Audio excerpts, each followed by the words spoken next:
Robert Lemke.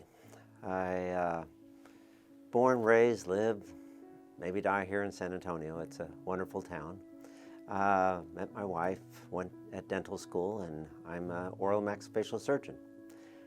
Had a wonderful life, still do, but it's changed a lot. 2 boys, spectacular boys, and I worked hard to try to send them to the best of schools and do the best of things for them, take them on trips. One boy is doing spectacular. He's at the Air Force Academy and finishing his last year.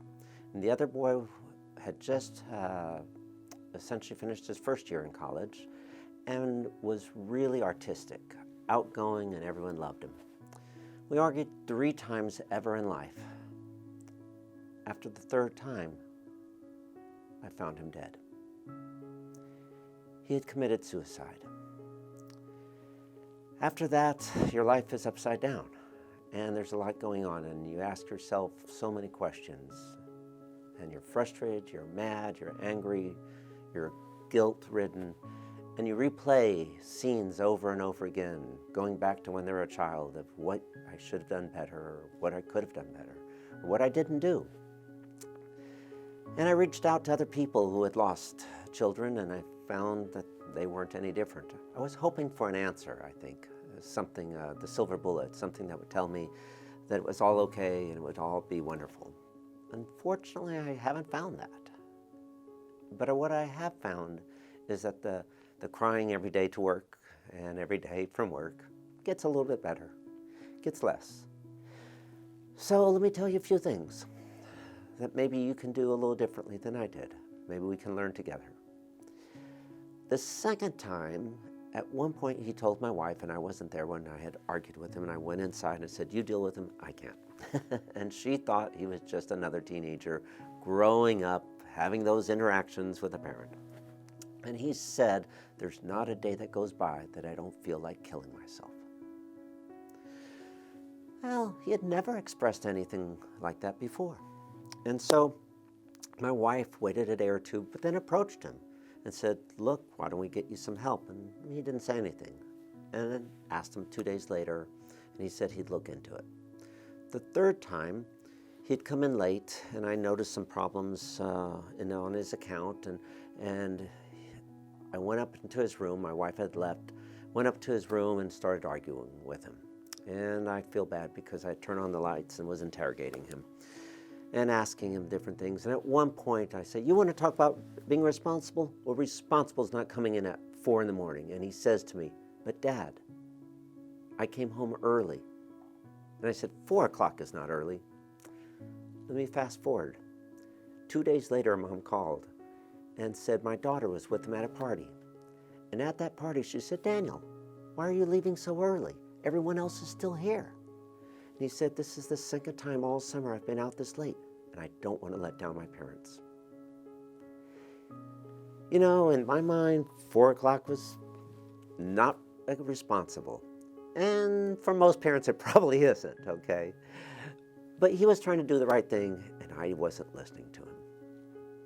I'll tell you one thing, though, I did do well, or at least a little bit. We finished arguing, and I left out on a neutral note. And I went downstairs, and I heard him hit this pillow a few times and go, "Ah!" And I could not go to work, leaving him like that. You know, I always would give him a kiss goodbye with the idea you never know what happens tomorrow. So I went back upstairs, and I said, "Daniel," and on the 3rd time he responded, "What?" And I said, "Daniel, I love you. I'm proud of you. And I know you feel I'm always on top of you, but I'm a parent. That's what parents do, and that's what I'm going to continue to do." And I left. And that's the day he killed himself. Like I say, since then it's been a roller coaster, and there's been no easy answer.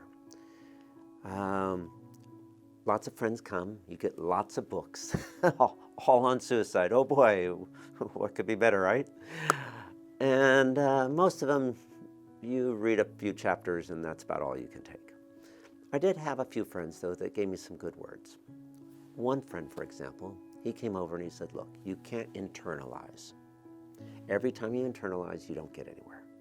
You have to externalize." So I thought about that and I said, okay, so I'm going to get back. You have to get back into your routine. You have to do things with the people that you interact with and you love and you care about.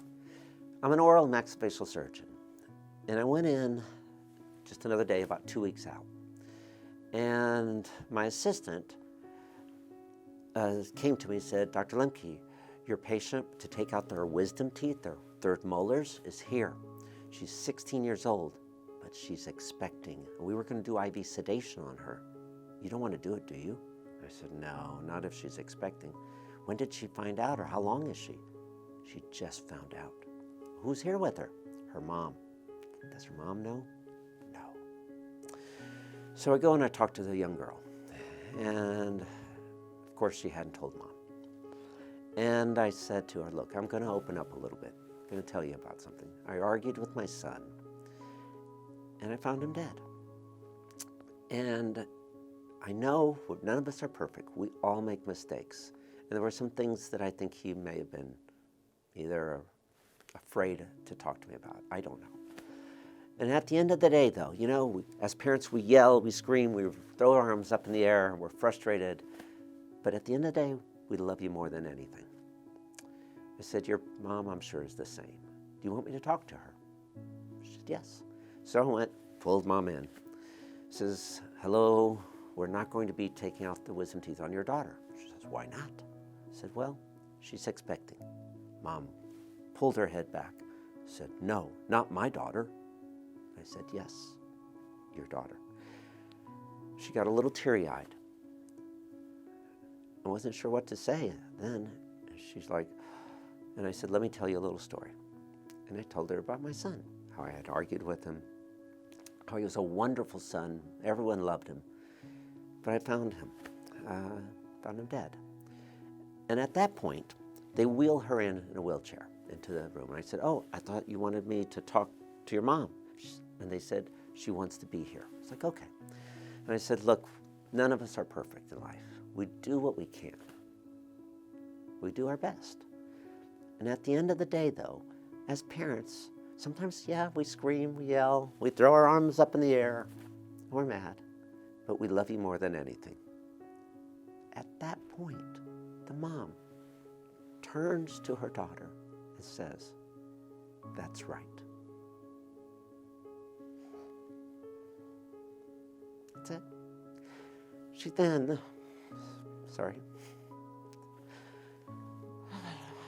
she then said, well, we need to take you home. You haven't eaten. Let's take care of you. So she took her home. Now, the boyfriend was in the front. I don't know what happened to him. But, you know, sometimes I try to use the story of how none of us are perfect, but we keep on trying. And I want, if anything, I want parents to remember that. I want our children to remember that. I think that's probably the best story. And there's other examples like that, but that's just one that was very touching to me. So, at the end of the day, what is there that makes us better or hopeful? Well, life is not easy.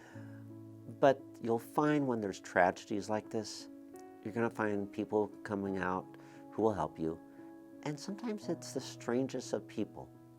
I was talking to one person. He actually was a camera person of all people, just like the guy behind the screen here. And he worked at City Public Service with my son Daniel in communications department. And he contacted me afterwards and he said that he was very sorry that the last day that Daniel did an internship there, that he had lunch with him. And then he said that his brother had committed suicide 20-something years earlier. And it had been very hard on him and on his parents. And his parents had actually started a solos group, Survivor of Loved Ones or Lost Ones. Well, now we're members of that group. So it's kind of a small world. But he said, despite the fact that his parents had done that, he could not go to that for comfort. He ended up finding relief from someone else, of all people, someone who passed away years ago, but had an alcohol or a drug problem, but that person comforted him. Ironically, I became a pen pal through an eBay purchase of a 70-something-year-old individual who lives up in Oregon, and he's a retired vet, and he hears all my stories when I'm down and when I'm up and gives me support. Of all people, right? And I've never even met him. So out there are lots of people that love you, the ones you know, and a lot that you don't know. Just keep that in mind.